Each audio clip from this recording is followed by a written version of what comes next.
G'day, David. Good morning. Welcome to Actors Making It. Thank you for having me. This is awesome. Thank you for attending. Thank you for joining. Thank you very much for Hands attending up. today. Thank you very much. Pleasure to be here. Yeah, great to have you on. Obviously, we know each other from Stage Milk. Stage Milk, I love it. Great. You're not one of the tutors or something with Stage Milk now, right? No, I've been asked a lot now. I don't think I could ever be an acting teacher, so I'm still learning too much myself. I think you're always learning, whether you are 30 years in the industry or 2 years in the industry. You're always learning. Yeah, and every teacher brings something different. So I always undersell myself a lot. So I could be a teacher, but I like being on the other side and having someone tell me how to make it better. Yeah, sure. I think that's like an interesting point that you've made there about underselling yourself, and it's I think as actors it's very very common that we underplay what we are. So now, obviously, just prior to me hitting record, we were talking about jobs outside of acting, and the thing that you said was my real job is. I like to say the job that pays the bills, because I'm pushing 49 years of age in May, so I've got the mortgage, 3 kids to feed, and the whole life stuff. So I'm fortunate. I try to look at the positive aspect of it. I'm fortunate. I have a good job that works in with my acting. So unlike a lot of young actors, they have that job down at the cafe and then they quit because they get their acting job, or they have to try and juggle both. I can see the stresses in that and knowing where the next paycheck's coming from. Yeah. So I've made my acting career around my real job. I make that work so that I can still do my acting. Sure. So did you have your own podcast called The Late Bloomer Actor? Yes. So that says to me that you started acting later in life. Does that mean you already had your professional real job for a while before you decided to move into the acting game? Yes. Well, I've been doing my job since I was just 18 and a half. So it's a public service job I joined when I was 18. So I've just hit the 30-year mark. Oh, wow. So I've been doing that for 30 years. I know I say I'm a late bloomer. I'm a late bloomer in the way that I've actually taken up and focused it on it professionally. I used to be an extra when I was in Sydney back in the 90s.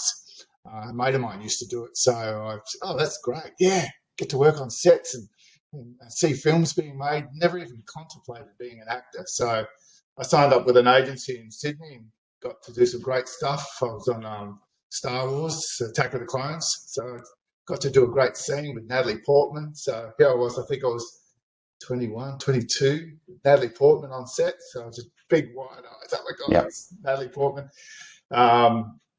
And George Lucas directed me as well in a scene. So it was just brilliant. But I never thought about acting back then. And then I left Sydney and came to Adelaide when my first child was born, and never really thought about it for about 10 years until they made a couple of the Gallipoli movies here. Russell Crowe made one. I said, hey, I should get back into that. I think I was just hit my 40s, so I try to say it was like a midlife crisis. So I didn't buy a fancy car or have the affair. I went with acting. Yeah, sure. I dare say the affair or a fancy car would be an easier pursuit. Maybe not cheaper, but no, not in the long run. Although trying to become an actor is an expensive game. Definitely. So, what was it about, I guess, acting that interested you in the first place to potentially change careers? Well, actually, let me ask you that question first. Are you looking to change careers and become a full-time actor, or? I've always treated this process professionally, like I'm to become an actor, but I've never had those visions that I'll be Mel Gibson or have that call to Hollywood. So, which is a good thing, because I don't have to panic and say, oh, nothing's happening. If the right thing came along, if I was to get a job, I was just about to say get a job on Neighbours, but that's not going to happen anymore, unfortunately. No. And But if I was to get a big role or something was to happen, then that would be an option. I'm very fortunate with my job that it's old school public service. I'm on an old pension scheme, so I can get through to my retirement age, and then I'm on a good pension, and that's when I'll be really excited about my acting career, because I will have an income coming in regardless. Yep. So then I'll be able to make those trips and start going over to LA or to Canada, and my wife's happy to follow me and be the tourist while I try the acting thing. So that's my long game, is aiming for 55 or 60 once I retire, and then I'll be the real late actor. Sure.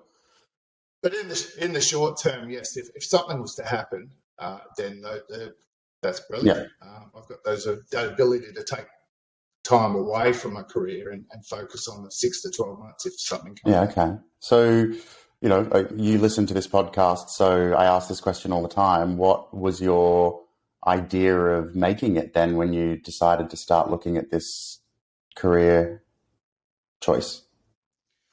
Yeah, I love the question. I love the title of your podcast. I actually pinched it a little bit as a question to my guests, because I don't know if that's the right word, but making it can be such a cliched question, but it's such a great question because everyone has a different answer to it. I mean, you can go and ask some of the Hollywood actors, are you making it? No, they may say no. So I think you're making it when you're still happy doing it. So it's not about money, it's not about fame, it's about, are you happy when you get up and you go on stage or you get on set or you do your audition tapes? If you're still happy doing that, I think then you're making it. Yeah, sure. So I would say I'm making it, and I've mentioned this a few times to friends and my wife. I think actors have an up and down mentality of their acting, so they have their good times and their bad times. So when I'm in those lows, those ebbs, that's when I look into myself and I say, am I wasting my time? Am I a good enough actor to make it? Is this why I'm not getting any auditions or not getting that first paid professional role? Do I suck? Is it like the old The Voice on TV where you see those singers and you go, you can't sing, but all their life their family said, oh, you're great, we love you singing. Yeah. And that's what when I'm in those downswings, I think, is everyone just telling me, no, we love seeing you on screen, but do I really suck? So I think that's one of the hardest things. It definitely is. How do you deal with that then? I mean, it is something that we all go through, and we probably go through very often. I know I definitely, I probably ask myself this question like every couple of weeks. I'm like, what the fuck am I doing? Like, am I wasting my time? Yeah. How do you deal with that? How do you manage that, those thoughts? I think it's, I'm not big on star signs and that, but I'm a Taurus, so very stubborn. So I think my stubbornness carries me. Okay. I've chosen to do something, and I'll see it through. My family, my wife and my sons are very big support in it. So especially my youngest, he's just started acting now. He's 16, and I'll just turn to him and say, I'm feeling down. It's just not working. And he'll just shake his head and say, no, keep going, Dad. So I think that's it. I use the stubbornness just to keep pushing through. That's good. I think that's something that everybody should probably really think about, because there's not necessarily the stubbornness. I mean, obviously that's a really good trait to have, but I think that if you don't fundamentally believe in yourself and that what you're working towards is going to pay off at some point, in whatever way paying off means to you, which, for you could be just, do I still feel happy doing it? I think that you fundamentally have to believe in yourself and believe that you're working on something that's valuable for you. Otherwise, you'll just continue to be lost in the search for validation for what you're doing, which is not an amazing headspace to be in. Definitely. And I think Andrew from Stage Milk has said it before, and I think it's more directed at young people about, if you want to follow the acting thing, you've got to do it 100%. So be an actor all the time. But I think you need to be realistic in a way as well and know what the industry's like. In Australia, I think it's probably worse than America. But, you can do 100 auditions to get one job. And that's what Americans are doing. I mean, they go to a dozen auditions a week throughout the year to get that one or two jobs through the year. We here in Australia, or me especially in Adelaide, I'll be lucky if I get one or two auditions a year, just by the very nature of the industry here. So that puts everything into perspective. And I think you need to keep everything into perspective and always focus on something that pays the bills. You need something that pays the bills. So whether you can find a job that can work in with your acting, or learn how to be an investor, or marry someone rich. No, I didn't say that. But I think you need to keep perspective about it at all times, because it can be such a rewarding job, but it is just one of those things that if you look at the numbers, I think they said something like 3% of actors are making over $75,000 a year in America. So you really need to keep that perspective, because the word chances maybe not the right way to say it, but the chances of you being a full-time actor and having a great car and a beautiful house as an actor alone are very low. So you need to keep that perspective. I don't disagree with Andrew's kind of comments around needing to be an actor 100%, but I think personally, it's how you interpret what that means. So definitely in Australia, unless you have somehow miraculously landed on your feet with a Home and Away or a Neighbours or something where you become a known face, it's impossible to be an actor 100% of the time, as in working as an actor, because, unfortunately, the exposure that we get from the short films and the student films doesn't put food on the table. No. But I think you can interpret being an actor 100% as that is what you are. That is who you intrinsically are and what you are striving for. So you might have to work, like me, as an organizational change manager for companies, but I say I'm an actor, but I do change management to pay the bills. So I think you can interpret that as you're all in, and you have to be all in. I think if you want to make it, if you want a career in the industry, you definitely do need to mentally be all in. Otherwise, you'll just continue to be in those spaces of mental health of, well, am I good enough? What am I doing? Yeah, definitely. And I think you need to find ways to keep that positiveness about that, because you sort of mentioned mental health, and I think in today's world that we live in, so much with COVID, and now on the verge of World War III, it can be so easy for you just to close your eyes and just say, "What the fuck?" Yeah. So, and to be in an industry where you're continually going into a room and they're saying thank you but no thank you, and usually not in so many words, it can be a bit of a kick in the teeth sort of thing. So it'd be like playing a football team and just losing every game, and you'd get to a point where after 2 seasons you go, "Why am I playing? Why am I doing this? We lose every game." Yes, but are you having fun? Sometimes that's what you need to focus on, the positive, not the... Yeah, definitely. So we've touched a little bit on the fact that you have a supportive family, and if you're feeling down, your son's like, "No, Dad, keep going," which is fantastic. But as you kind of said, you're in a region where there aren't that many opportunities coming through from a professional perspective. How do you keep yourself motivated and passionate about the industry and your career as an actor at the moment? Well, I like to support other actors. So I've just started my podcast, The Late Bloomer Actor, which I did because I just wanted to run a podcast and see how it was. It was about a branding thing. I remember I was actually invited to a local acting school here called Type Talent about a year and a half, 2 years ago. They asked me to come on a guest. So bang, that was one of my up moments. Here we go. And he was talking about branding, and he says, you used the term the late bloomer actor. I was trying to raise money through one of the online raising platforms because I won a scholarship with a school in Melbourne, which unfortunately didn't go through. But I'd used the term late bloomer actor in this raising of money. And he says, that's a branding. I'm like, yeah. So that's where the podcast come from. I've always run a Facebook group here in Adelaide called the Adelaide Actors and Extras Group, which I originally set up just as a small group with fellow actors from my drama class I did when I first took up acting classes, 9 years ago now.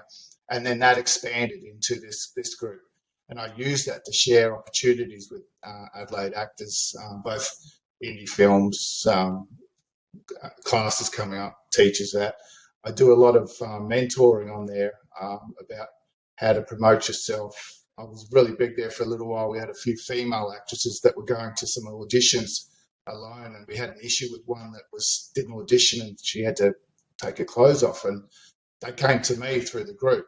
So that's where I sort of keep things going, knowing that I've looked so much into stuff and I've learnt so much on my journey that I might not be making it, as in working on a set at Home and Away or big feature films, but at least I can share my experiences and my knowledge with people. And so every day there's something I can do, whether it's my podcast or whether it's something in the Facebook group.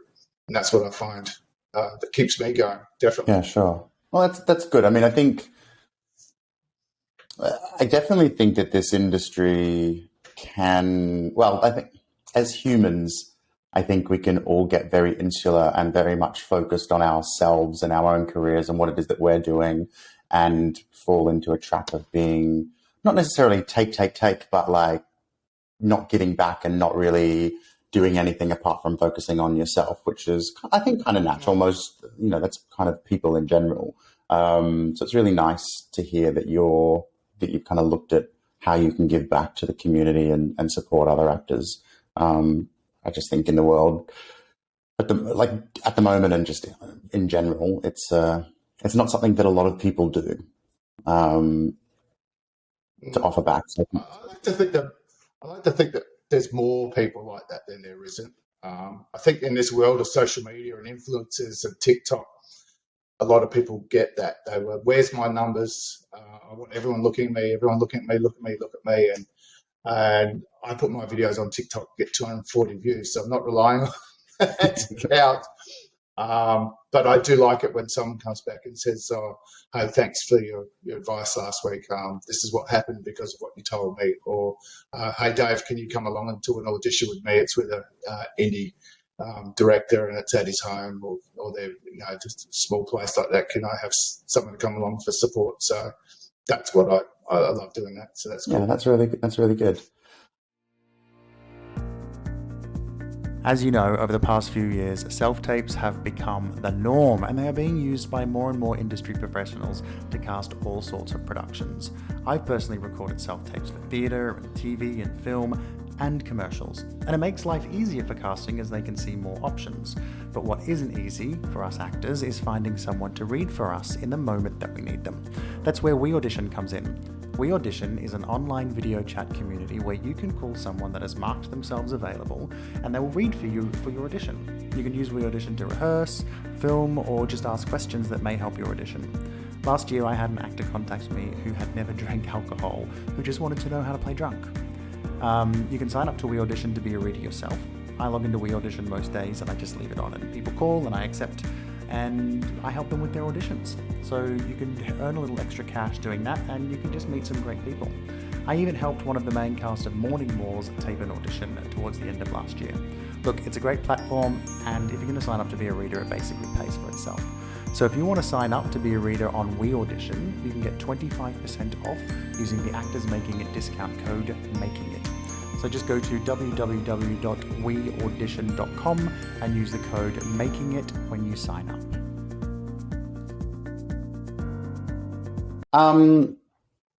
So with the late bloomer actor, tell me a little bit more about the podcast and what it's about and who the intended audience is and what people should expect by tuning in.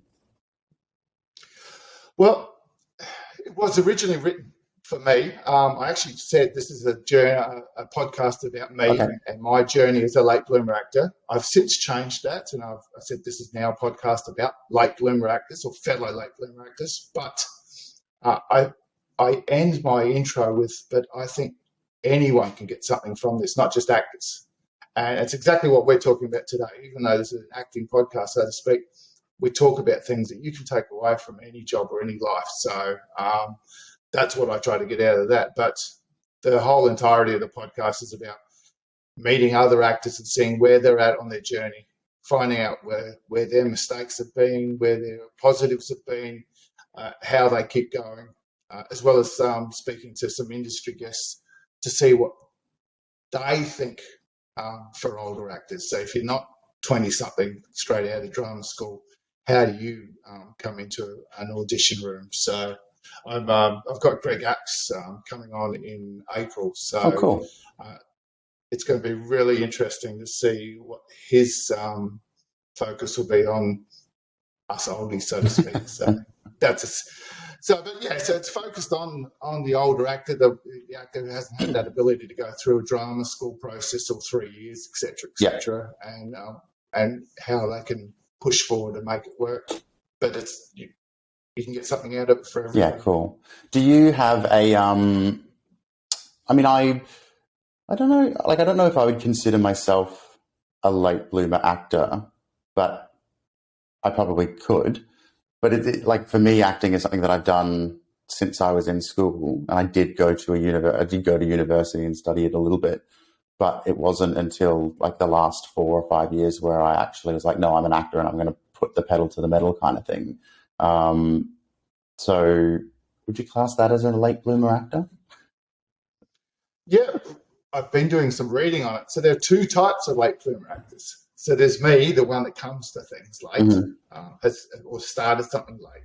And then there are the actors. There are the late bloomers who have bloomed later in life. Samuel L. Jackson, he is a late bloomer actor. He's been acting very similar to what you just said since a young age, but he never made it per se or became known or started getting good roles until he was in his 40s. So he's actually considered a late bloomer actor. Hopefully we can get him on the podcast. Wishful thinking. But so you have 2 types of late bloomers. So there's those that have been doing something all their life but have hit their mark later in life. Cool. And that's not a negative thing for sure. I'm reading a book by Rich Karlgaard called The Late Bloomers.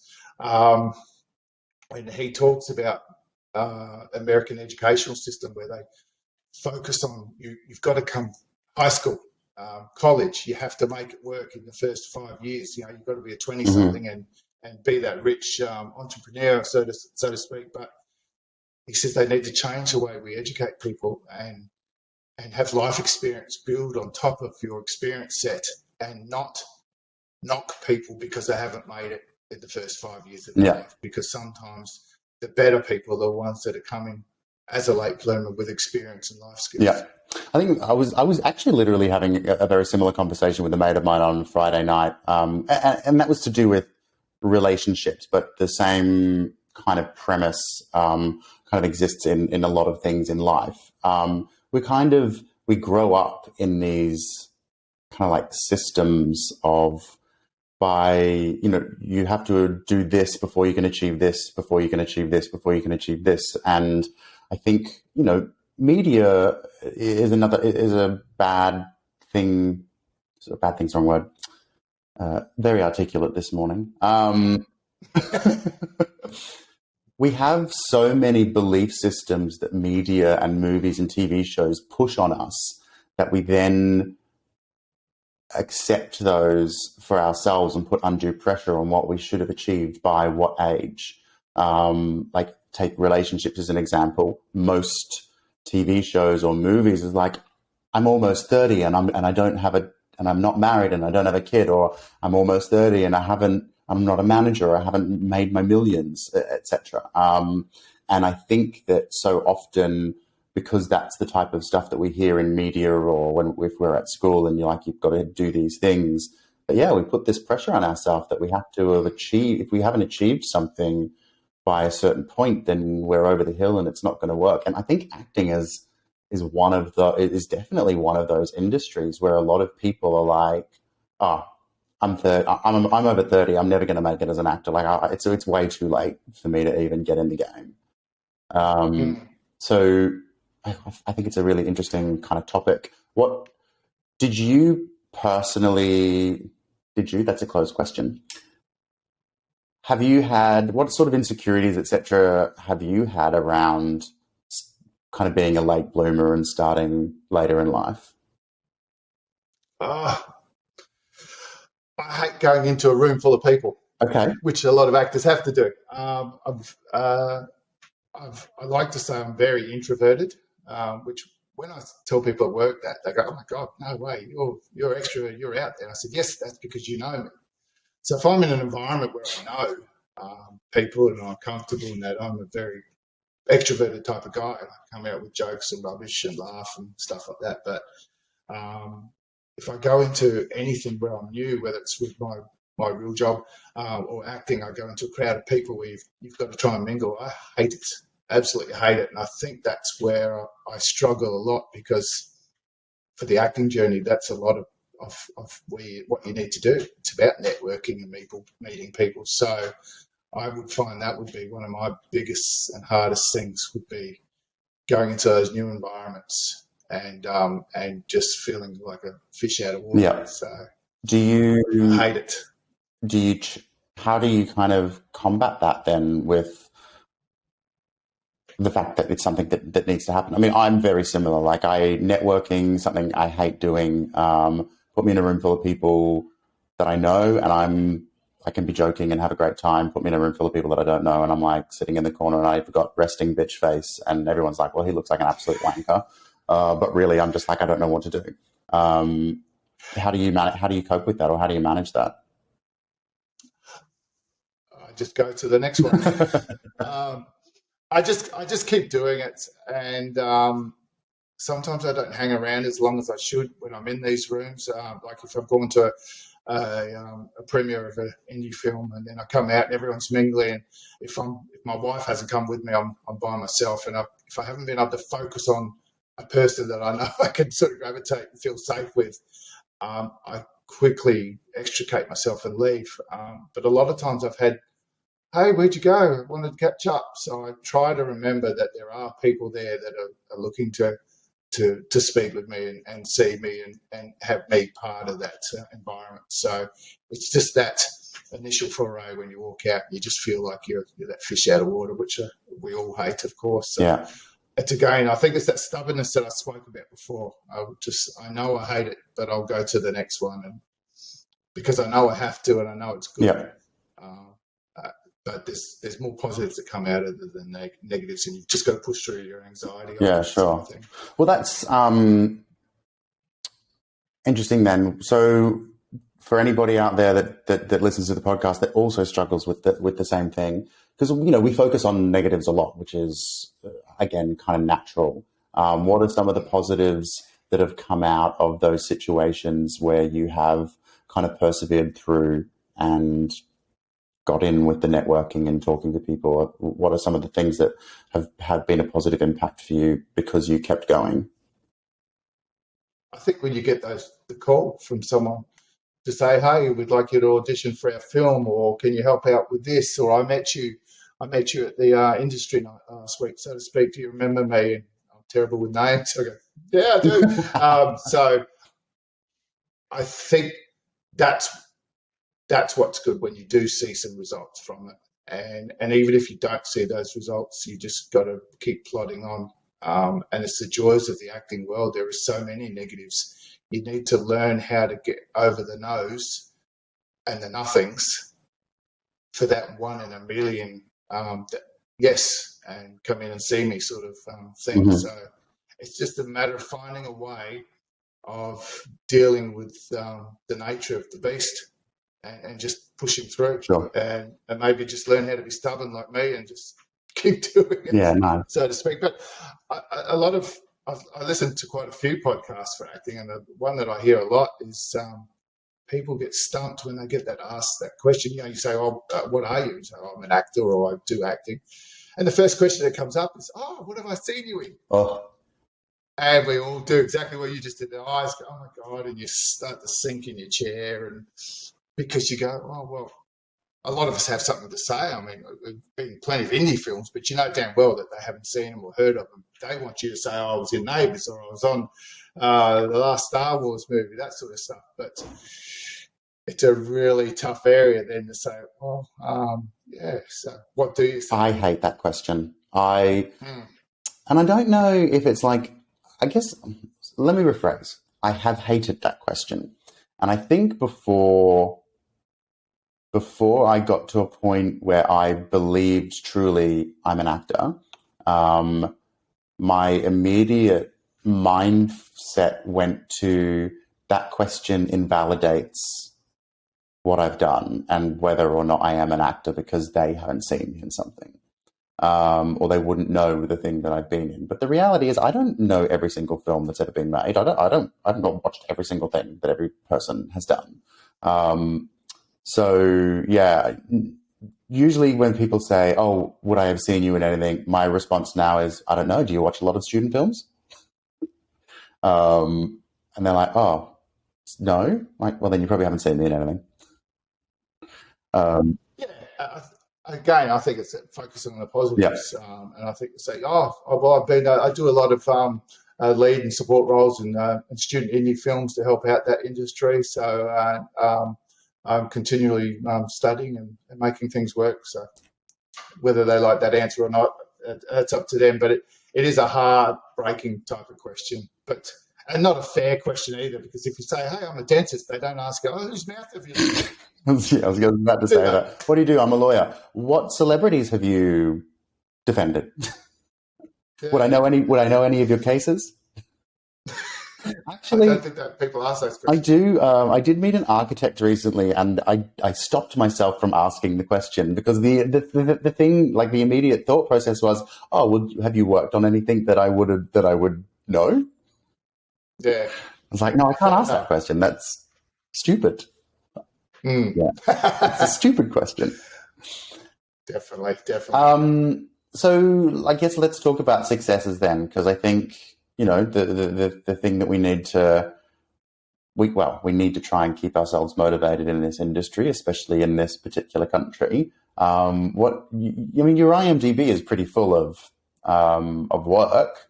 What do you think is have been your major successes so far? I feel like that is a really shit question of like, what was good, what was bad. But, I guess where I'm going with this is we work on a lot of student films and independent films. And I think sometimes I know for myself, I can be like, oh, this is like a horrendous production. Why am I doing this?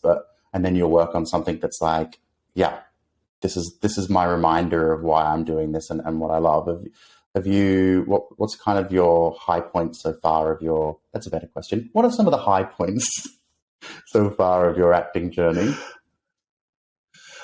I'd have to say, this is no good for the people listening with their podcast, but anyone watching the video, you can see in the background, I've got a couple of posters there from Antares and the hat there, which was a local group of indie filmmakers. Their very, very first film that they put together in the guise of the old Alien series. So they're a bunch of nerds that love Aliens, the movie, and they made this movie called Antares, which is about a crew that ends up with this alien on board and the drama behind that.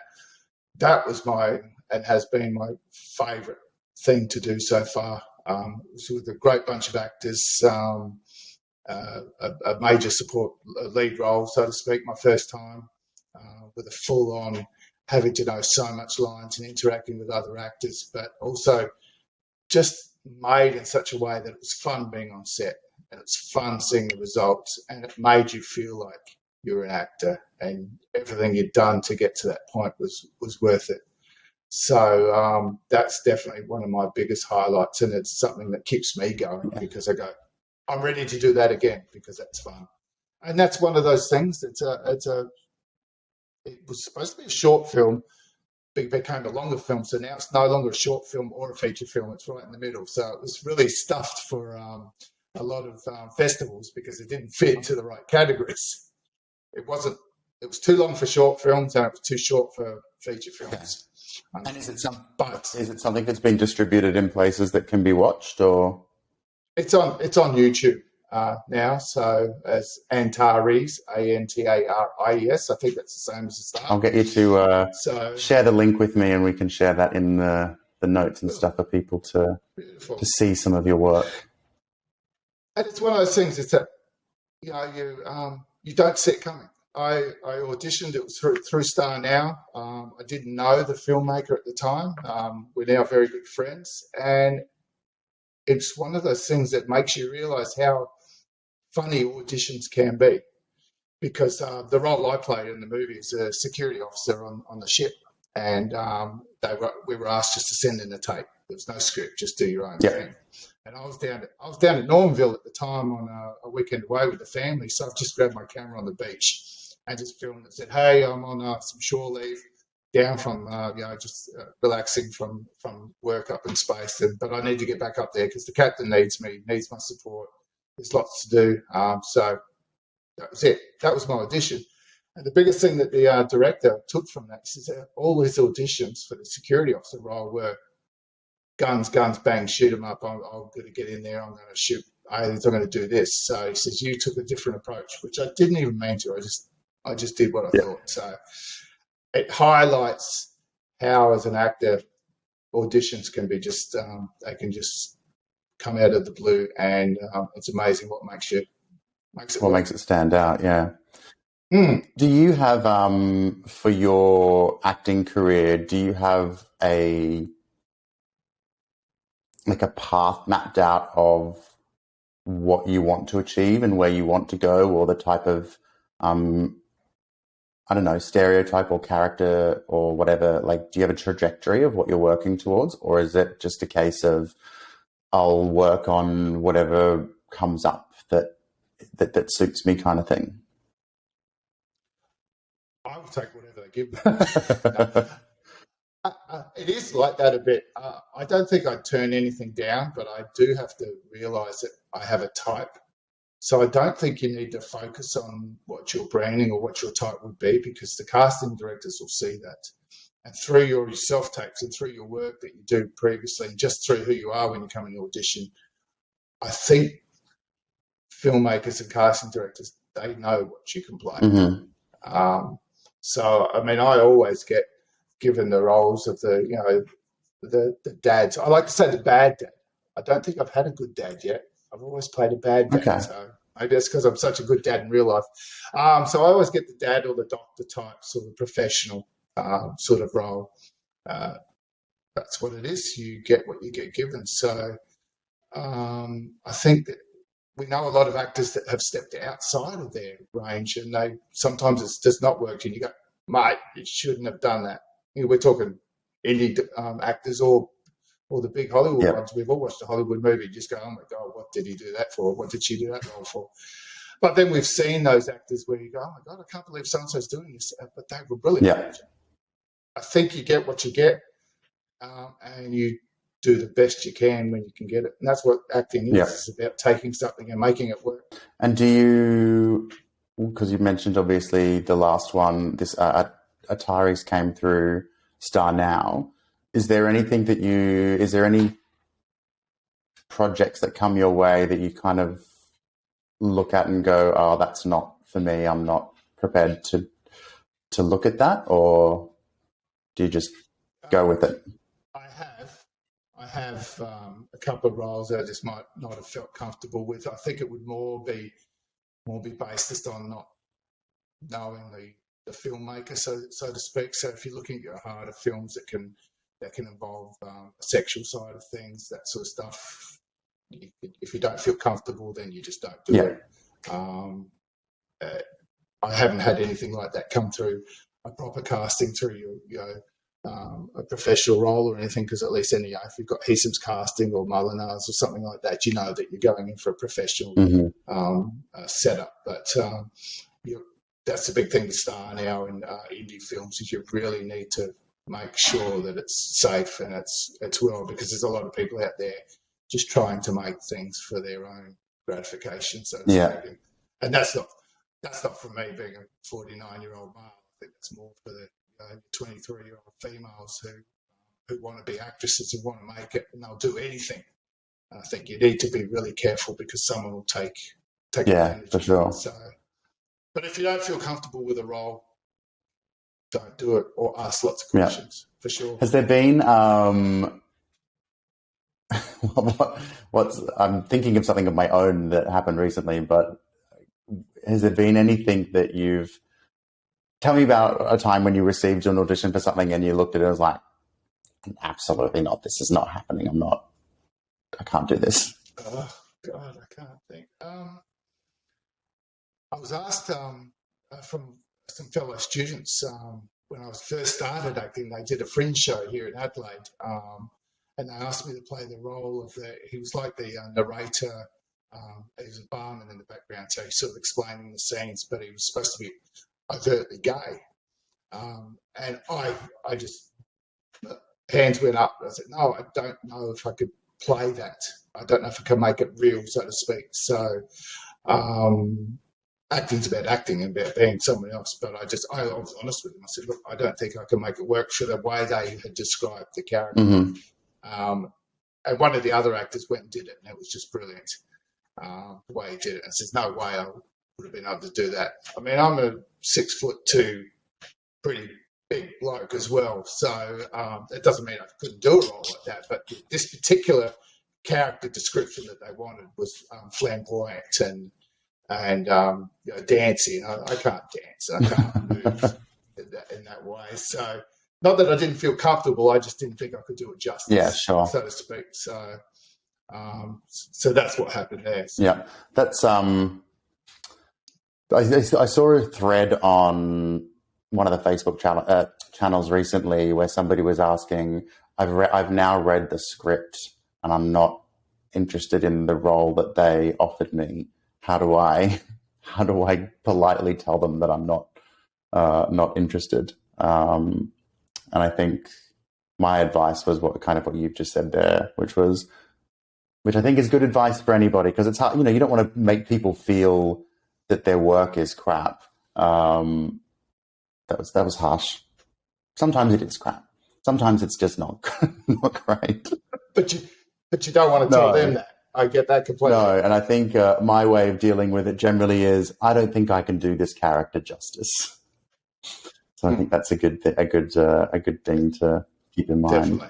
Well, it's a positive side. It puts a positive on them, and especially if you want another role that shows that I don't think I can do justice for this character. However, character B, I can really give you something for. Yeah. So, yeah, definitely. And I think you have to be honest, because it's no good going into something A that you don't feel comfortable doing, or B that you can't do, because you're only wasting your own time, and you're only wasting the filmmaker's time. And if it goes all the way through production, then the whole production loses out, and you wouldn't want that. You want the best for the production. So, and I've seen roles that I've auditioned for and didn't get. Not that I didn't ask for them, but I didn't get. And you've seen the end result, and you go, nailed it. The actors nailed it. Yeah, nice. You're happy when you see a positive result in the end. So I had an audition come through a couple of months ago from Star Now. But the audition that they wanted to do, which was a self-tape, is like, we need 3 different angles, and we basically need you in a car and like in the driver's seat. And it needs to be speeding. And like the whole thing, I was just like, this is unsafe. This, like, what you're asking me to do is unsafe. Which was literally my response. I was like, I'm sorry, I've read this brief. It does not feel safe to me. I'm not prepared to film this for you. You've got to be honest. It sounds like they might have just taken an audition and put it straight in. That's kind of what it felt like as well. Which, I wasn't gonna do that. And I think that's a big thing that we need to know, especially with places like Star Now, and that there's so many.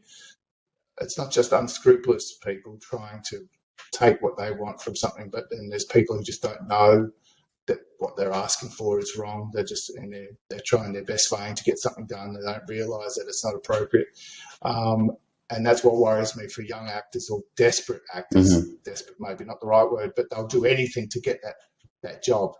Don't do anything, because once it's on camera, so to speak. So, is there anything that you don't have to necessarily name names if you don't feel comfortable? Is there anything that you've worked on that is now on camera that you're like, oh God, I can't believe that is on camera?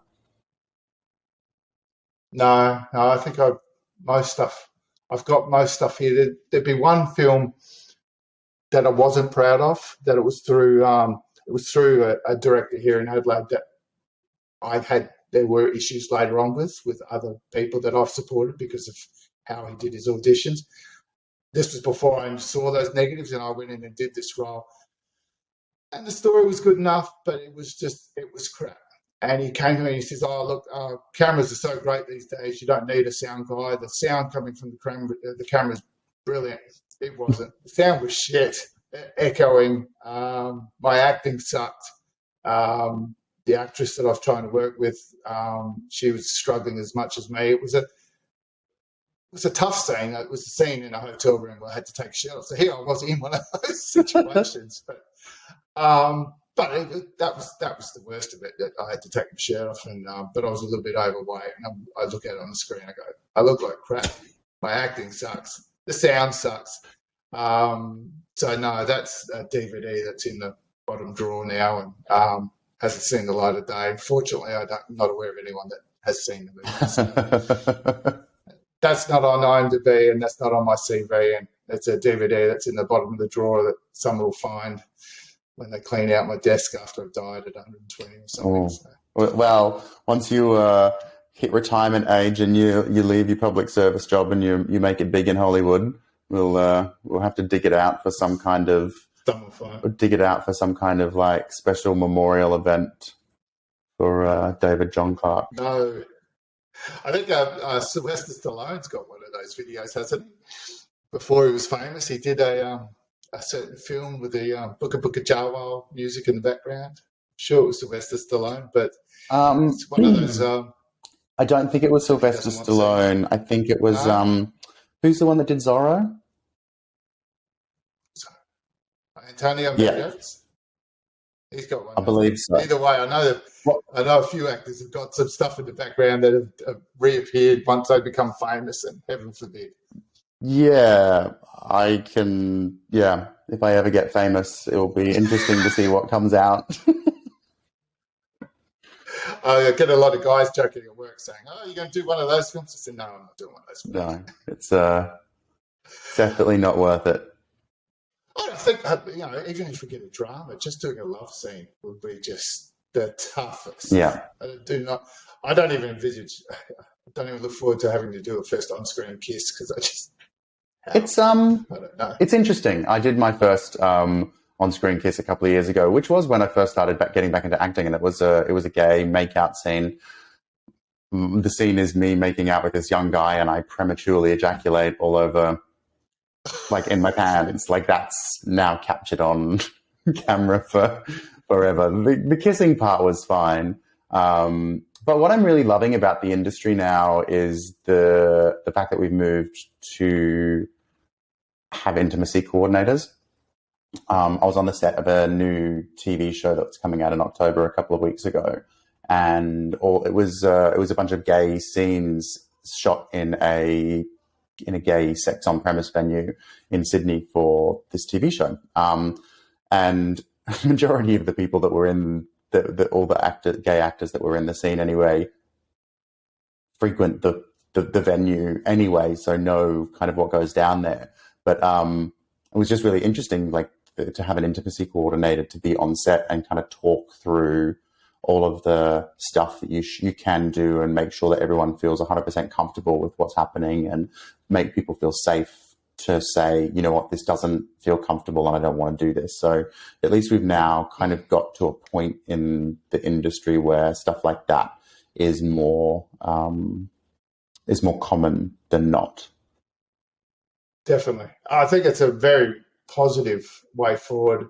I had a chat about this on Clubhouse, my first time speaker, first time listener sort of thing. And we were talking about intimacy coordinators and having actors being able to step up and say something. And we also talked about the shooting that happened on the set.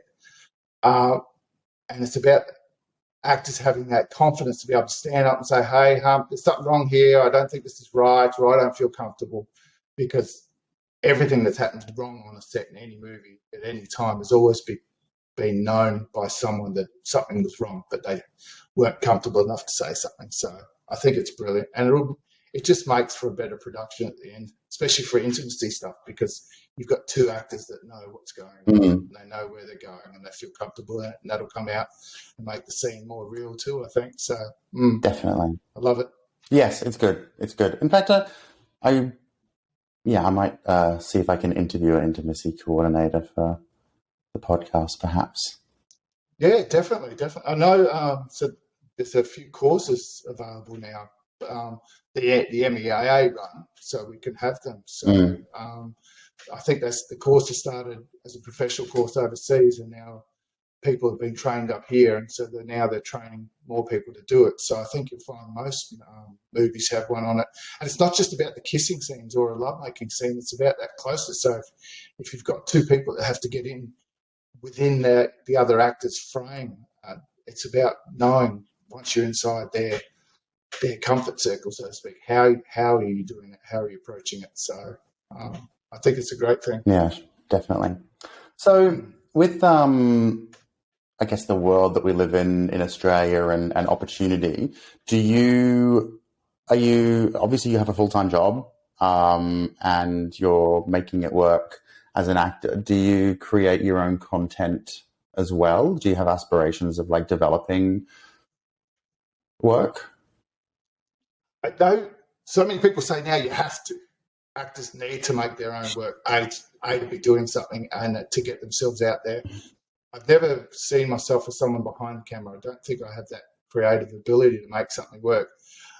I made my first piece for the 48-hour film festival last year. I did it with my son. We said, bugger it, we'll go forward until we made a story. So we filmed and shot it and edited it ourselves. And for all intents and purposes, it was a good story. It was a nice little story. We wrote it ourselves. Obviously, how the 48-hour film festival works, you have to write it in that time and then film it. So I enjoyed it. But it's one of those things about collaboration as well. I think to make it work, you need to have a team. And there's so many teams that people call on that everyone's working for free and everyone's helping out, that I'm reluctant to be another person, say, hey, I need a sound guy or I need an editor. I can't afford to pay you. I don't want to do that. Okay. I think if I ever got into a position financially where I could make my own production and I could pay for it 100%, because then I know I've got people I can pay for. Sure. I can pay people to do the creative side of things that I'm not comfortable with. I came up with a concept that I've put on IMDb for a TV series that I would like to see get made. And it's a great concept, and I've done the hard work in the building of it, but I don't think I can write the script for it. I can't work out story arcs. I couldn't do it. I've tried and I just can't make it. So it's something that I need to hand over to someone else. So I'm reaching out to production companies to say, hey, I've got this idea, I've got this concept. Do you find it interesting? Do you want to take it on? Yeah, okay. I think that's the best you can do. Yeah, cool. If they do, they do. If they don't, they don't. So. You have just talked about working for free. Do you still work for free as an actor? Mainly. At the moment, unfortunately.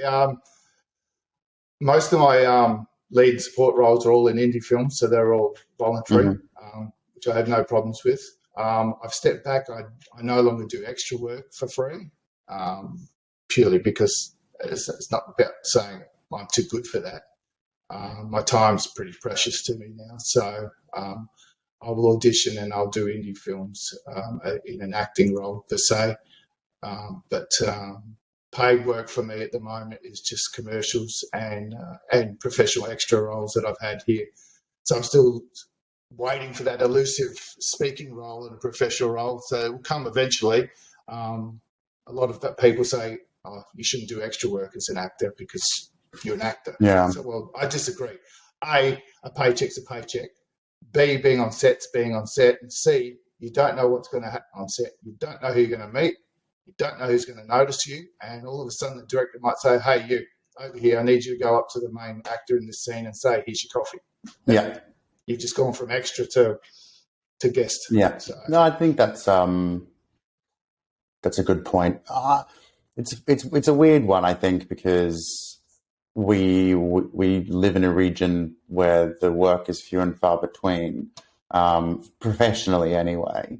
And I think that there is a stigma around the way casting directors view extras over actors. In saying that, the TV show that I was talking about before that I did some scenes on, that was a featured extra part, which I got directly through not through my agent, and it ended up being featured extra. But I was like, you know what, I've not done a professional TV show yet. It's for Fremantle Media, and it would be good to and ABC. It'll be good to do something that is part of that. And it was a featured part. I have an intimate scene with one of the leads, and the producer and the director were like, "Yeah, he was really great. He looked great on camera." Blah blah blah. And now this week I had an audition for a speaking part on the same TV show. It's a different character. I don't really understand why they've asked me to audition because I'm like, but if I'm in the next scene doing this, and I was in the next episode doing this, but in the last episode I was having an intimate scene with the thing, it kind of doesn't make sense. But that's by the by. They still invited me for an audition because it was the same casting director that through Mitchell Casting. So it was the same whatever. So I've never had an audition through Mitchell Casting before. So I've now gone from doing a featured extra part where Mitchell Casting got me in, and now they've actually asked me to audition for something that is not a commercial, that is dramatic. So it was... And there's just too many positives that have come out of just that story. Exactly. I think you have to. I know that they do say that if you go on to something as an extra, then obviously you can't get another role, except for your case this time. But in a feature film, if you're getting called as an extra on that feature film, you've missed the casting. All the roles are done, so you're not a problem. TV shows may be a bit different, but how many people have done a background role on Neighbours or Home and Away, been recognised by the casting director or by the director, and then called back and given that role? If they hadn't have done that extra role, they may not be. They'd still be not exactly. So I think you have to do it. Dieter Brummer was a big one. He was an extra on Home and Away, straight out of school, and the director just saw him doing his scene walking across the beach and said, "Mate, I need to see you next week. I want you to read for this role." And look where that took him. So it happens. So I can't see why you would not back extras roles while you're still trying to make it, so to speak. Agreed. Obviously, if you're a known actor doing big roles all the time, then you're not going to do extra work. But in these COVID times, a lot of those actors have taken such smaller roles. That's why it's so hard to even get a speaking role now, because all our big actors, they're taking anything because it's been so quiet. Yeah. And I don't begrudge them for that, of course. But yeah, if you get a chance to be an extra on something, there's just too many positives over the negative. And I would never say being an extra is a negative. I agree. People make careers out of it. I agree. People make careers out of it. We've been chatting for a good hour now, so we should probably give people a rest. But I'll ask one final question. As a late bloomer actor, if you could give any advice to someone that might be later in life and considering or thinking, I'm too old to do it, what piece of advice would you give? You're never too old. I asked that same question. I got that same answer back from someone. You're never too old. If you're 97 and you've always wanted to be an actor and you decide now's the right moment, go and do it. Or if you've been saying, no, I can't do that, I can't do that, I can't do that, yes, you can. Go and do it, because at the end of the day, you don't have to be Mel Gibson. If you have fun doing it, then you have fun doing it, and you're an actor. And that's all that matters. So just go and damn well get out there and do it. And if you're an late bloomer like us, you've got a job. You don't have to worry about it. If you can make it work around it, that's even better. Because you don't have to rely on a paycheck from the acting, so to speak. So everything's a bonus. 100%. Amazing. David, thank you so much for joining me today. It's been lovely chatting. Thank you. been great to meet you in person as well. Yes. It's been following each other's journey through Stage Milk, so it's great to finally meet you this way and have a chat. So, and it's great to be part of your audience. You've had some great guests on, and I thoroughly enjoy your podcast. So Great. It's great to be a part of it. I love hearing feedback, because sometimes podcasting, it's just like you're doing it and it's going out into the abyss, and you're like, is anybody out there? And again, we talked about this before. You can't look at your numbers. No. You can't look at your downloads. You're doing it for a reason. And if only one person takes something from it, then you've made your job work. So, Very true. And now I know you said you're moving to London. Is that Yes, correct? end of the year. Is the podcast moving with you? Of course. Beautiful. This is what I do now. Going. I'm an actor. I'm a podcaster. I'm an organizational change manager. Beautiful. All right. Well, when I come over for a role in London, we'll have to catch up and do another one face to face. How's that Sounds sound? great. Beautiful. All right, mate. Well, enjoy the rest of your much. Sunday. Thank you so much for joining me, and good luck on your journey to making it. Thank you. And you too, Danny. Thank you.